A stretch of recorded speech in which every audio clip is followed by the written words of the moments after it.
Les châtaigniers de Kiev.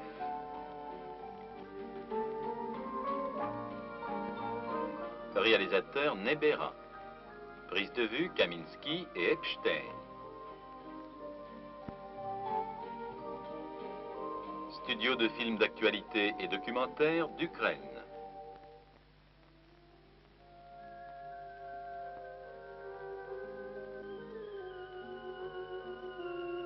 C'est un film consacré au printemps, à la ville ancienne et à sa jeunesse.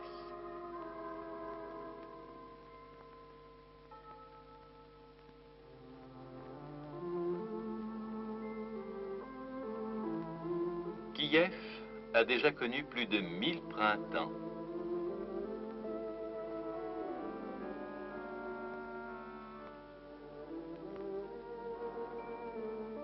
Cette fois encore, la ville s'apprête à se débarrasser de son manteau blanc et à respirer l'air printanier.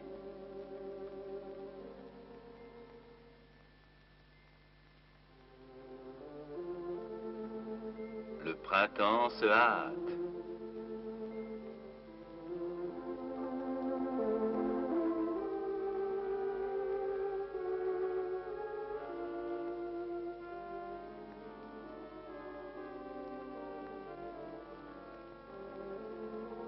Bientôt, les promeneurs viendront nombreux dans ce parc sur la rive gauche du Dniepr. Ils emprunteront ce pont.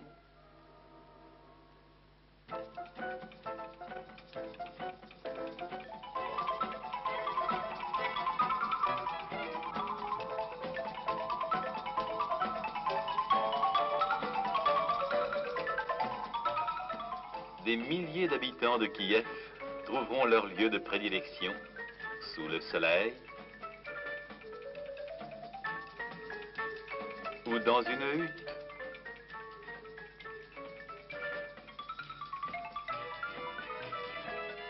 D'autres préfèrent le confort.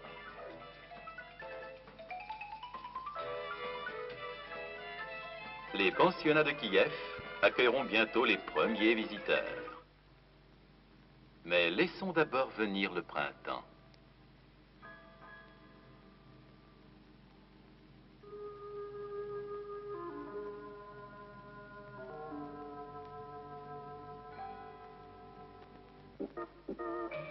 Le réveil de la nature est le réveil du cœur.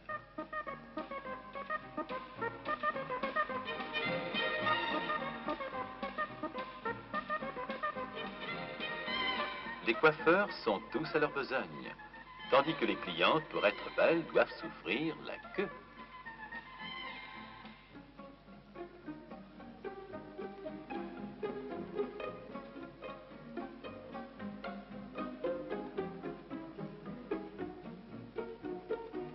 Les jeunes filles de Kiev se font une beauté. La ville elle-même se fait belle.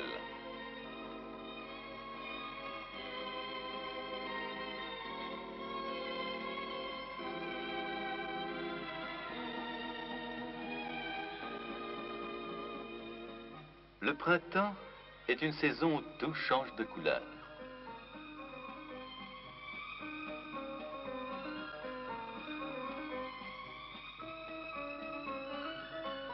Même les engins aussi peu poétiques que les excavatrices viennent de quitter les usines faisant briller leurs couleurs éclatantes.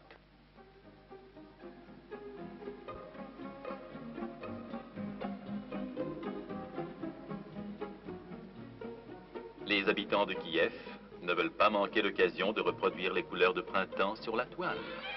Il ne s'agit pas là des toiles de peinture, mais des soieries produites par le complexe de Darnitsa.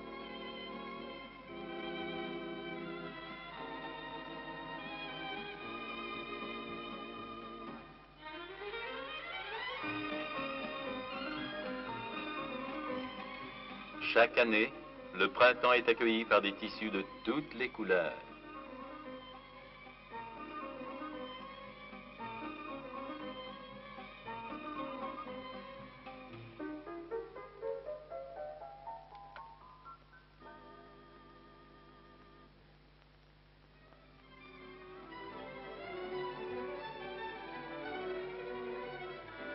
La ville compte plus d'1 million d'habitants.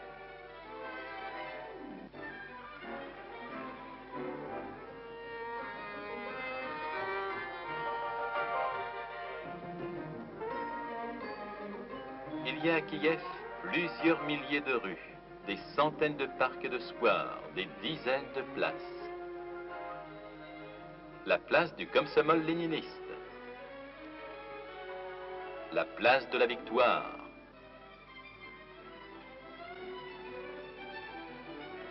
la place Tolstoï,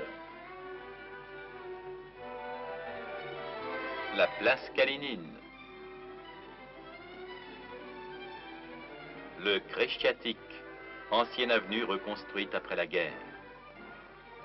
Il n'y a pas longtemps, on n'y voyait que des ruines.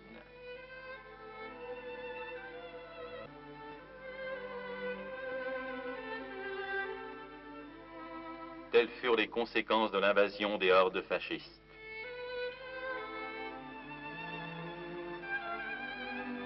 Ils n'ont épargné ni la ville, ni ses monuments historiques.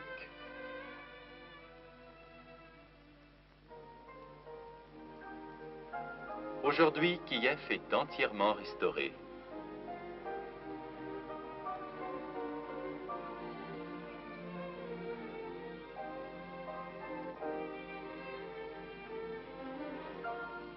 L'ordre de Lénine est attribué à la ville de Kiev pour l'héroïsme dont ont fait preuve ses habitants en défendant et puis en libérant la capitale ukrainienne.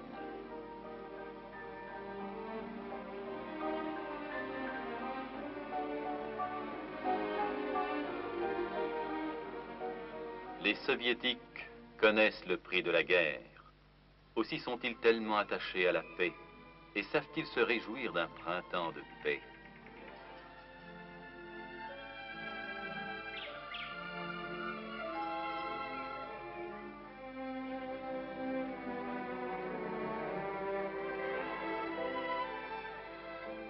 Que les fenêtres de toutes les maisons sur la terre soient toujours ensoleillées et l'avenir de tous les hommes radieux.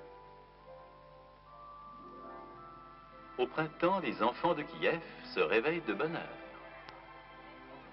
Ils ont beaucoup à faire dans leur jardin d'enfants. Que de bruit et d'agitation.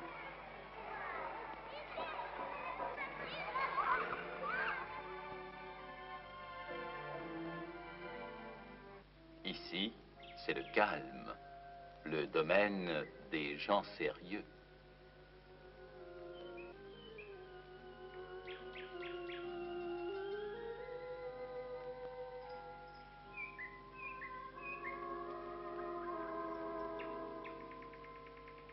Pour le moment, ils n'ont qu'un seul souci, c'est de grandir. Puis ils s'engageront dans la vie, conservant pour toujours l'image des châtaigniers de Kiev.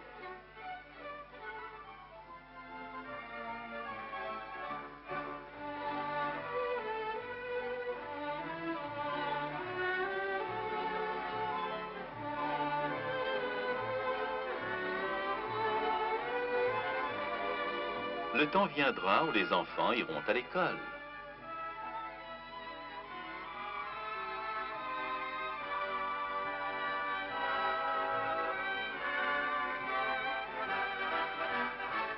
Ils ont à leur disposition des dizaines de nouvelles écoles. Il y a en tout à Kiev plus de 300 écoles.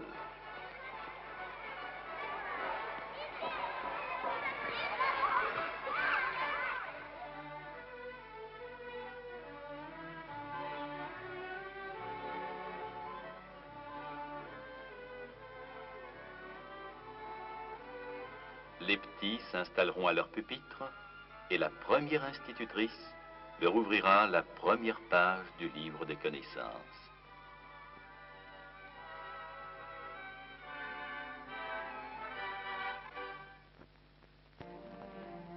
Et puis s'ouvrira devant eux le monde de la science. Kiev possède 17 écoles supérieures, dont la plus importante est l'université Shevchenko, avec plus de 5000 étudiants.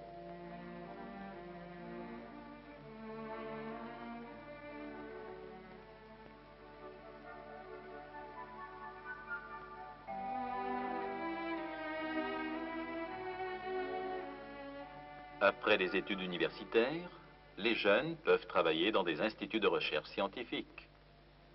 C'est l'Institut de la physique nucléaire, où l'atome est placé au service de la paix.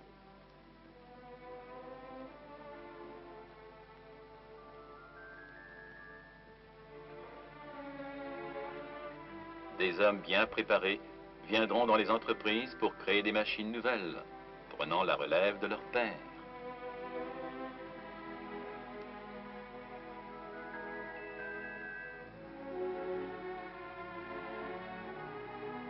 Les chantiers de construction attendent les jeunes qui ont leur mot à dire dans ce domaine également. En effet, la construction locative a atteint une ampleur sans précédent. Une deuxième Kiev a été bâtie au cours de la dernière décennie. Chaque jour, une maison de plusieurs étages est mise en exploitation. On peut voir de nouvelles rues, des quartiers, des arrondissements nouveaux.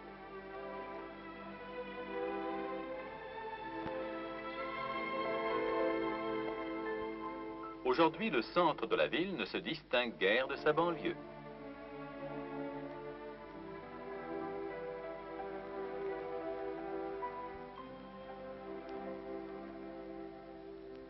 Kiev ouvre ses portes aux nombreux visiteurs. Des milliers de touristes de toutes les parties de l'URSS et de l'étranger se rendent chaque année à Kiev. La ville leur sourit, les châtaigniers leur souhaitent la bienvenue.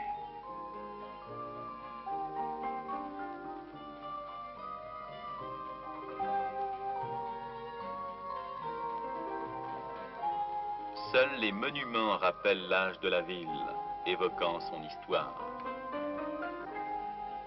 Voici le monument à Bogdan Khmelnytsky, l'éminent homme d'État ukrainien du XVIIe siècle. Le monument à Nikolai Chorts, héros de la guerre civile. La ville conserve pieusement la mémoire de Taras Shevchenko, grand poète révolutionnaire démocrate.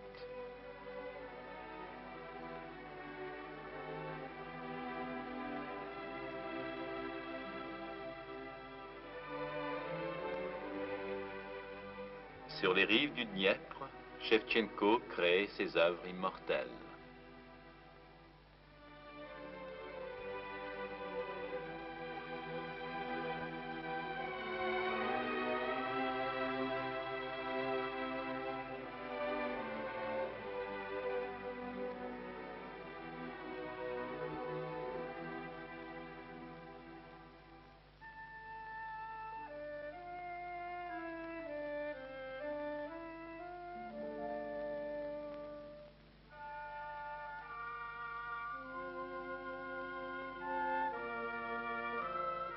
L'œuvre du grand Pouchkine est également liée à Kiev. Le peuple ukrainien lui voue une profonde affection.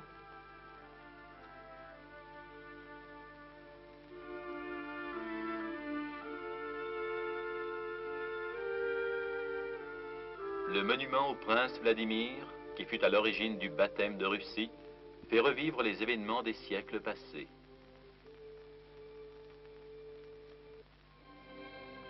La Lore Kievo-Pecherskaya, monument d'architecture du XVIIe siècle.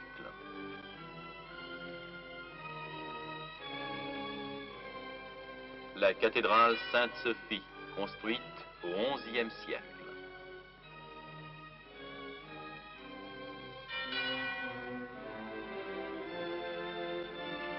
Les fresques et la mosaïque de la cathédrale se sont conservées jusqu'à nos jours.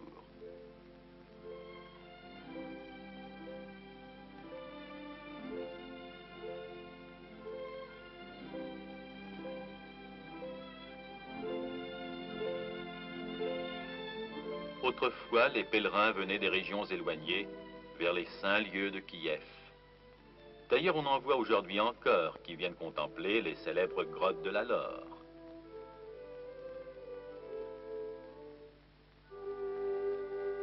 Une grotte moderne a été aménagée tout près de la Lore, le métro de Kiev.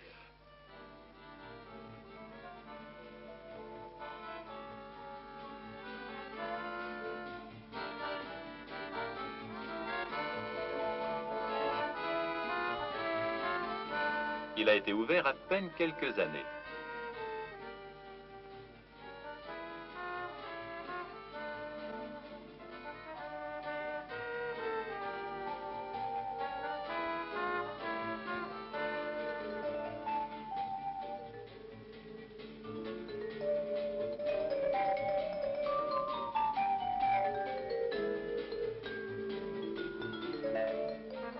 voici de nouveau sur l'avenue florissante de Cresciatic.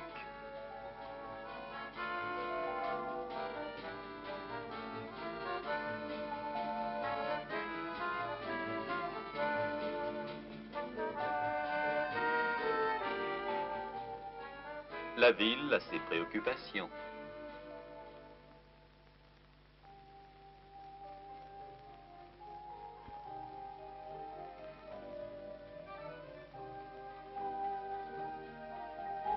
Du matin au soir, les rues sont en effervescence.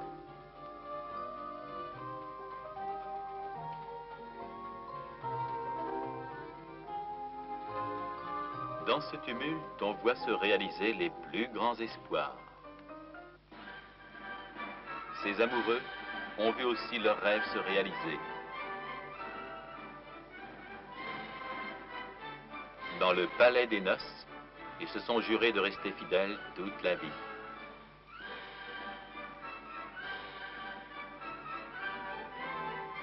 Ils sont les plus heureux et les plus riches au monde.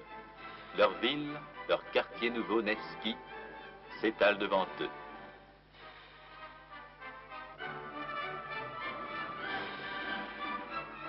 En ces instants solennels, il leur semble que la ville est endimanchée pour leur bonheur.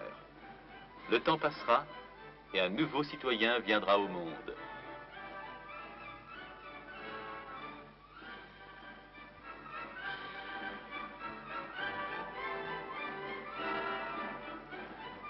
Avoir un fils est le rêve des jeunes mariés.